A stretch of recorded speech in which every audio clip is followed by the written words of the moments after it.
welcome to today's Wired briefing of the Changemakers Using Tech for Good. I'm Greg Williams, the Deputy Global Editorial Director of Wired.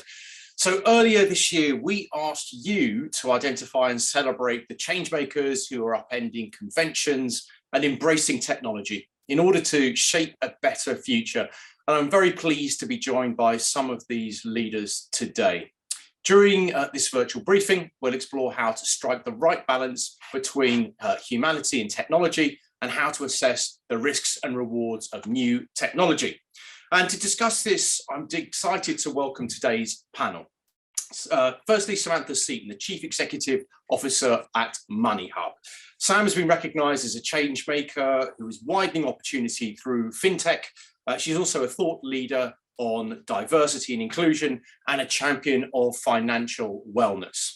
We're also joined by a health and wellbeing change maker, Richard Corbridge, who's Chief Information Officer at Boots. Richard has a passion for innovation, business change and benefits management. And as a leader, he focuses on engagement and the advantages being brought by the implementation of technology. Finally, Nick Rosa, a creative technologist, experienced designer, digital transformation specialist, and Accenture's metaverse expert. Welcome all, really exciting to have you with us today. Please remember, if you're watching out there, that you can submit questions to the panelists using the Q&A functionality, and we're going to try and get through as many of them as possible. So Sam, if we can kick off with you, please. I'm really interested to get into your idea of the nature of financial wellness. So how tech can best be used to offer users control of their financial well-being.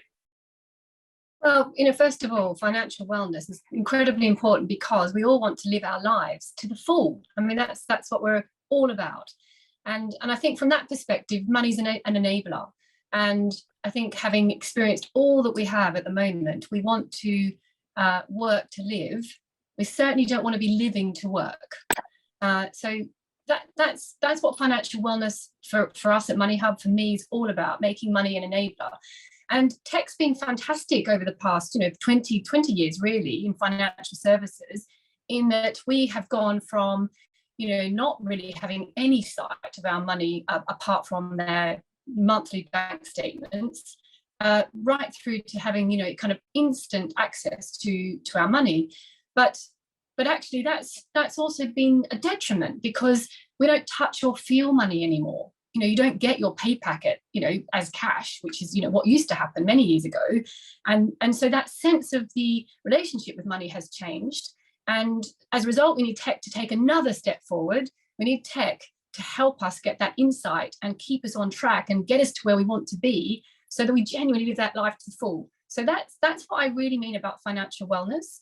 And obviously, clearly, we're on that mission here at Moneyhub to do that. I mean, that's what our whole team focuses on, helping people be better off, know what's the next best thing to do with their money, and making it effortless. So that's where we're at.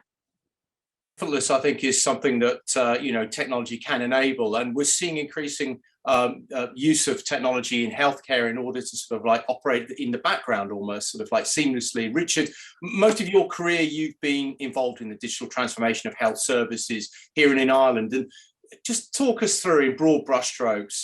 Where are we now? What are the key advances been? But also, what are we going to be seeing in the next few years, do you think?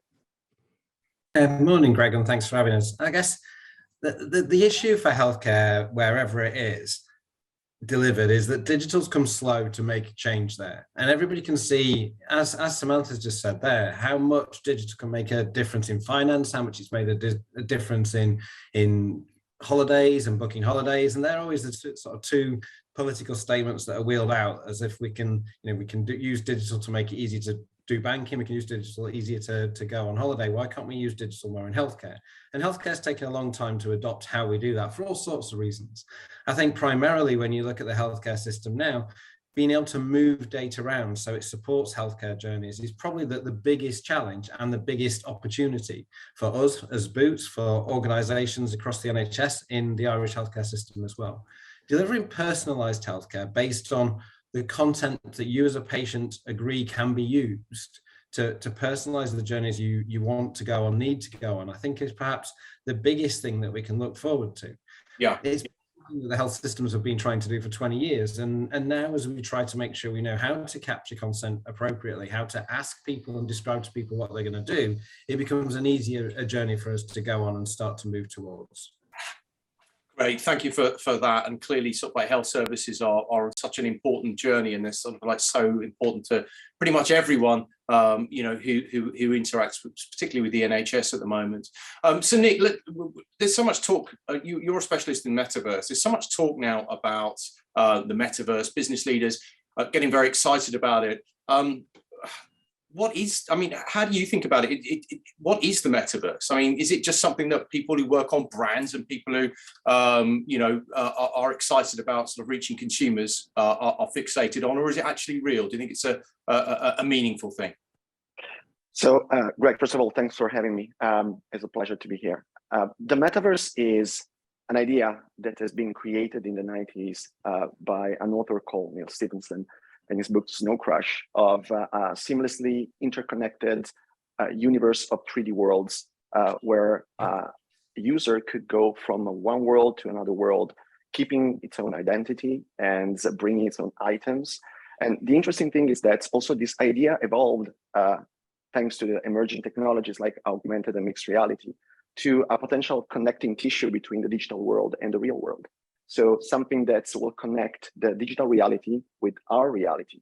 And if you think about it, is absolutely incredible because also it creates a new way of seeing the reality itself. So the perception of the reality will change in the next 10 to 20 years. Exactly as the perception of connectivity change with mobile phones. We're going to be able to bring digital items into the real world, as we're going to be able to bring ourselves into the digital world in a seamless way. We're going to be able to interact with our friends all over the world, and we're going to be able to work from everywhere in the world. And probably the most interesting aspect of the metaverse, obviously, is deeply connected also to the ownership and to identity, thanks to blockchain technologies. For the first time in history, thanks to this kind of technology, people from everywhere in the world will be able to make a living independently by the postcode of birth. So if somebody is born in Vietnam, or somebody is born in Australia or in India, if they have a great idea for a digital service or a digital item that they can sell on the metaverse, they can make a living out of it. And this is pretty disruptive if you think about it. Thank you. Yeah, I mean, Sam, coming back to you, I mean, a lot of people who are kind of advocating and very excited about metaverse are talking about this as a new way of our interacting with technology, and that we're moving on from Web 2, which has been all about harvesting data and all about large platforms having control of our digital lives. We're seeing a lot of pushback against this. These big platforms, users want more control over their personal data. I'm interested in getting your thoughts on how consumers can leverage their sort of financial information and data trail today. How can they get better deals and build a different kind of relationship with brands and service providers, do you think? Well, I think just really building on what Rich was talking about, this move from implicit consent with our data, which we've had in the past, to explicit consent is incredibly important, and it is transformational. So from now on, we give, as in you and I, we give out explicit consent to either share data or not. And the great thing about what's happened with the legislation in terms of open banking, or it's also referred to as the Payment Services Directive version 2, with that legislation, it means that we as individuals can share our financial data with an authorized and regulated third party, and we get to choose who that is. But the benefit for us and for companies is that that's now available to any company. So if you think about it, we can choose to bring our data together all in one place. That's your, not just your current accounts and your credit cards, but your investments, your mortgages, your loans, your property. You can bring all that together, and then you as a consumer can decide how you will use that to good effect, whether it's just more efficiently getting a mortgage, whether it's working with, for example, if I can just give an example that's recent, which I think really brings this to life. Vodafone was offering a £35 a month phone tariff for £10 a month if you could prove that you had any form of benefits paid to you in the last 3 months. part of their social tariff that they really want to make available. And actually, that was very difficult to do. I mean, they didn't want to trawl through people's bank statements to see if they had any form of credit. They don't want to know about that type of data for you. They just want to make sure they're giving the service to the right people. And actually, with technology now, with the algorithms and the AI, we can actually scan those statements, literally completely anonymized to Vodafone, and just tell Vodafone, yes, you qualify for that particular service and that discount. And then on your journey you go, and that's a £35 a month contract that you get for £10, just by a simple check. This is how I think technology is really rising to that occasion, but always with your consent. So just moving on to healthcare, when we're talking about consent and we're talking about sort of adoption of services, clearly, Richard, COVID-19 accelerated the acceptance by the public of digital services and the impact that can have. So, obviously sort of GP appointments all kind of largely went online. I'm trying to get a sense from you of how much you think there's been a shift in terms of public acceptance of the role of technology in delivering healthcare. Are we in another domain now, or are we going to go back to where we were before, do you think? It's interesting, Greg, because actually I think the public patient acceptance of technology and data being used to deliver their healthcare has improved, but it was getting there already. I think the difference that we've seen over the last 2 years is the health systems of the world's acceptance that actually they can use technology and data that's joined up with your consent from different places to deliver healthcare. And I think that's the big change that we're seeing now is the clinicians of the world, the nurses, the pharmacists in my case, are able to now understand the benefit they can bring to patients by being able to offer efficient, safer, quicker delivery of healthcare by doing, like we're doing today, having conversations in this way, collaborating together. My mum lives on the Scottish borders. She's had Parkinson's 30 years. Up until the pandemic, every 3 months, she'd get in the car, go all the way to Newcastle and see her professor to talk about her Parkinson's. Now, as a 70-plus-year-old lady, she sits at home and connects her iPad and talks to a clinician every 6 weeks instead of every 3 months. And I think that shows this amazing impact that with all the right and appropriate consents and the way we're going to handle data, the way that we can collaborate, we can truly make a difference to healthcare. And how do you think about the ability of the NHS and other healthcare providers to transfer data and to have that kind of interoperability? Surely that's crucial in order sort of like for the patient healthcare journey to be as seamless as possible. Yeah, I think healthcare has massively taken huge steps forward in the last 5-10 years, even around standardization of how and what data should be collected and how it should look and be saved and curated. I think the difficulty is still actually the cold hard technology part of it, the actual tin and wires for moving the data around as opposed to the standards. Also, we've had many not quite failed, but not quite successful attempts at creating central elements of healthcare systems that can join all this stuff up. What we're now seeing is a lot more enterprise organizations starting to do it on behalf of the NHS and starting to work with the NHS in the same way that Sam just described, creating almost that hub capability where you, the patient, can offer your many different disparate healthcare pieces of information into one place that allows that service to then be delivered. I think that's a fascinating future for us. Thank you, Richard. So Nick, coming back to you and this kind of topic of the metaverse, I think, I'm going to kind of like maybe challenge you a little bit. The key problem is that a lot of people on brands and marketing are super excited about it. But really, what happens in that space only really matters in that space. It doesn't affect the rest of the world. There's no interoperability, no exchange of value between the real world and the virtual one. How long do you think that's going to take to emerge? Is that a long-term, sort of decade-long problem that needs to be solved? Well, Greg, this is a great question. Thank you so much for asking. I believe that the statement that what happens in the metaverse stays in the metaverse is not exactly true. If you think about it, right now, the biggest metaverse platform, which is Roblox, has more than 54 million active users per day. Okay. Now, if you think about the shopping district in the center of Milan, which is the capital of fashion of Europe, sorry for the Parisian, we're talking about around 22 million visitors per year. So when it comes to brand awareness and the possibility of getting your brand in front of thousands, if not millions of users, there's a huge opportunity there. And now I totally understand that potentially not of all those users could be your target users, but is the task of the brands to be able to create activations that will have a clear call to action to potentially convert those users into potential buyers. So it's a fantastic opportunity for brands to be visible. There are brands that are doing it in a really, really great way. There are lands that have been created that are hosting games, that are hosting events, that are hosting concerts over there. Also, the metaverse is deeply connected also to social platform. If you think about Discord, if you think about Reddit, there are millions of users that every day are moving towards those 3D worlds to actual social platform to interact. And so it's the digital world is bleeding into the real world and vice versa, thanks to these platforms.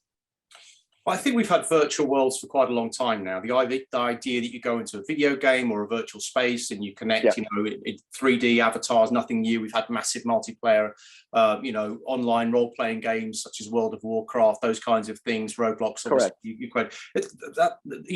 Those have created meaningful online spaces for quite a long time.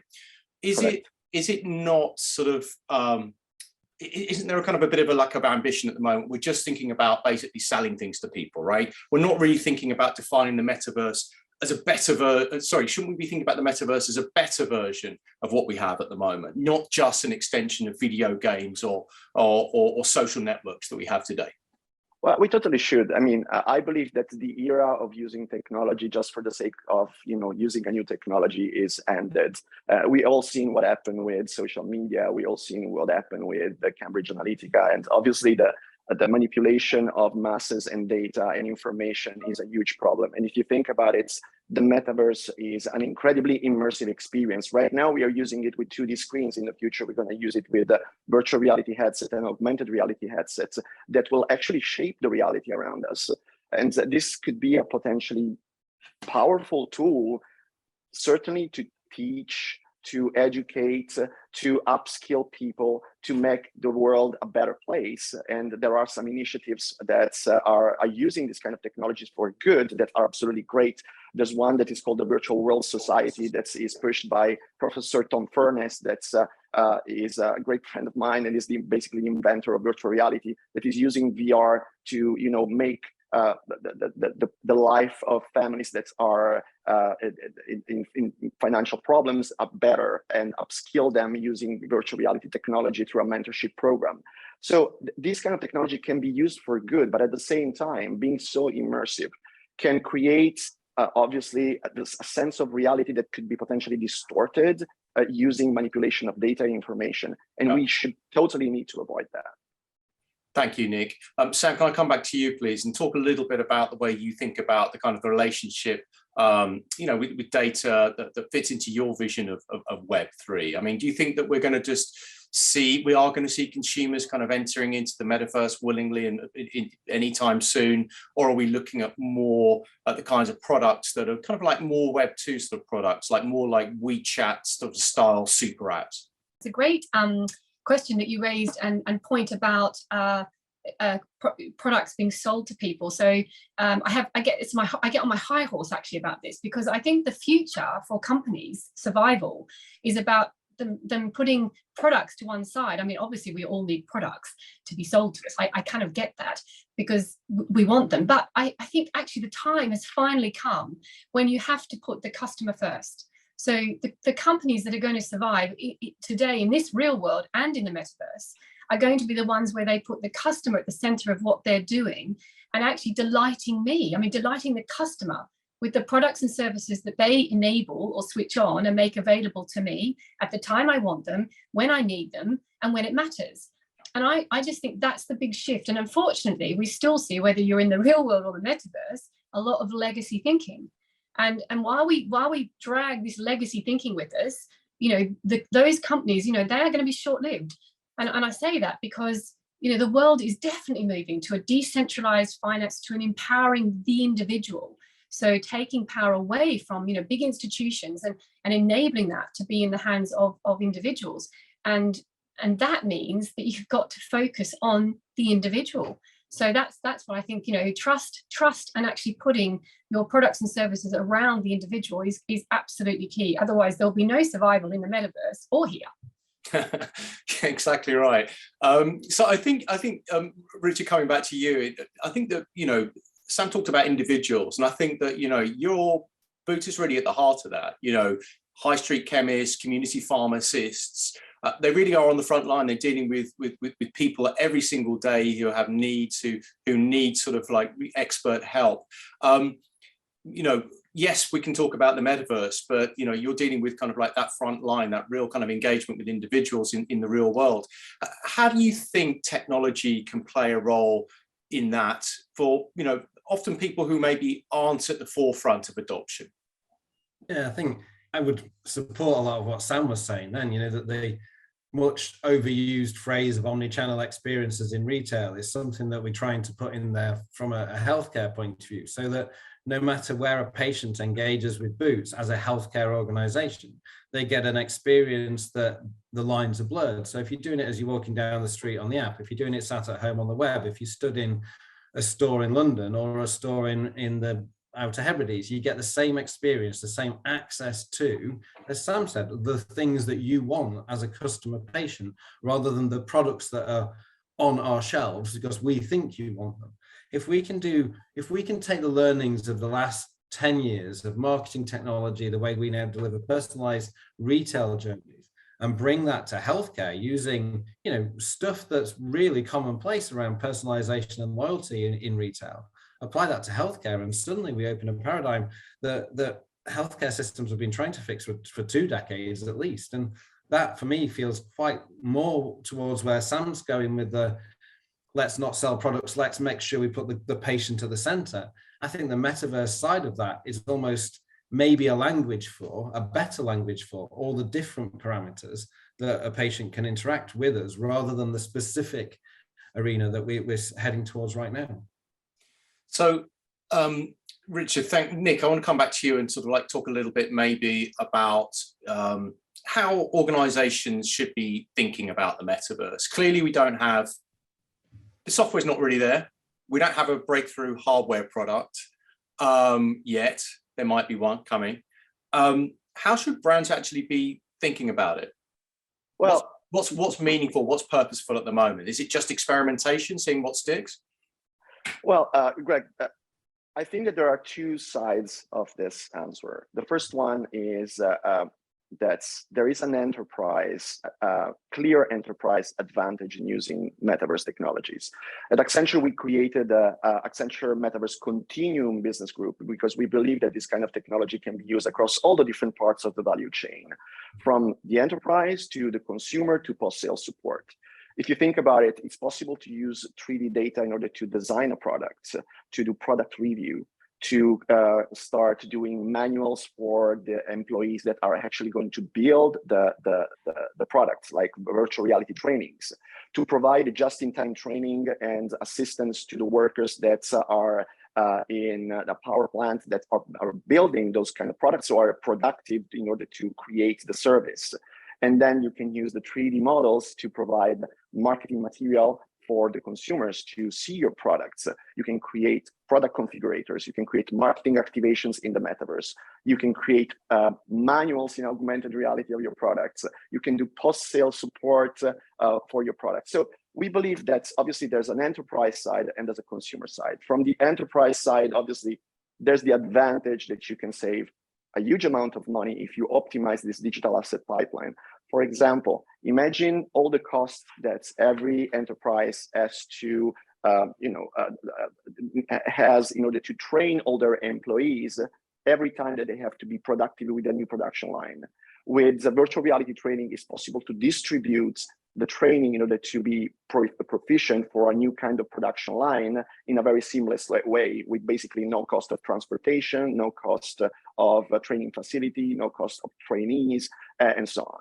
So, and when it comes to the consumer side instead, it's possible to get your products in the hands of the consumers even without providing them access to the physical product. They can try on the product, they can configure the product, they can see if they like the product, and then they can buy the product. And on top of that, obviously, there's all the brand awareness side that we were talking about before. I mean, a huge amount of Gen Z and Gen Y are on those platforms right now, and it's possible to get a lot of visibility for the brand.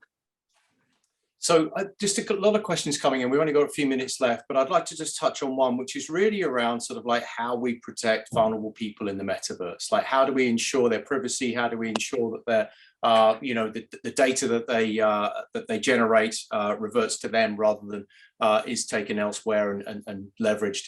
How do you think about that, Nick? It's a wonderful question, and it's very, very important. We need to ensure and potentially regulate the sector as quickly as possible from my point of view. There is a danger of using those data, which are actually very deep in terms of data lake collected. We're talking about emotional data, eye tracking. We're talking about pupil dilation. We're talking about motion vector of people. And those data could potentially be used to detect onset of diseases or potentially understand what triggers an emotional response from people, and in this way manipulates the perception of those people on particular kind of things. So I think that it's important to start creating a governance, a common governance of the metaverse. There are institutions like the Open Metaverse Consortium or the World Economic Forum, which basically Accenture is part of, that right now are working along with local governments in order to create, first, an evangelization of the metaverse, and second, to regulate the technology in order to avoid all the different problems that happened in the past with the utilization, for example, of social media, as I was saying before. Nick, thank you.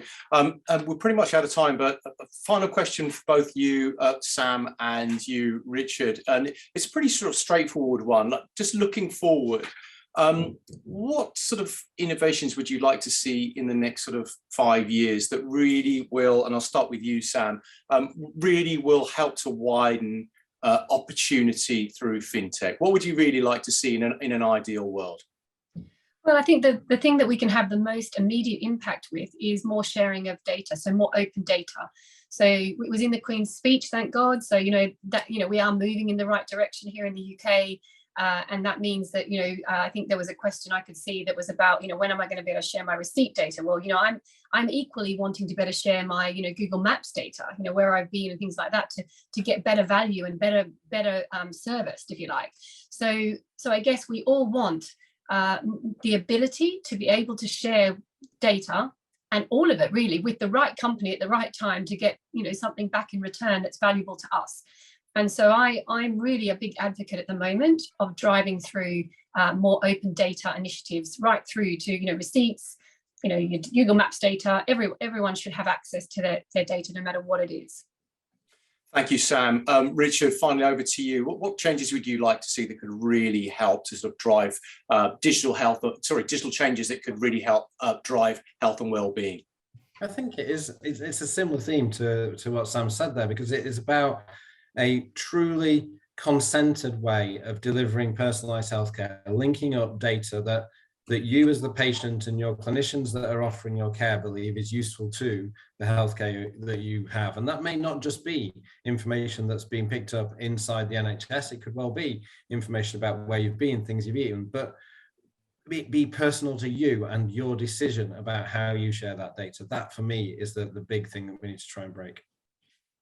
Great, thank you so much, all three of you. A really kind of wide-ranging discussion, and I thought really fascinating from each of you. So thank you so much. Thank you, Sam. Thank you, Richard. Thank you, Nick, for your time today and for sharing your insight. Thank you all for watching. If you did enjoy the session, please do check out other Wired virtual briefings at wired.co.uk. Thank you all for being with us this morning, and have a great day.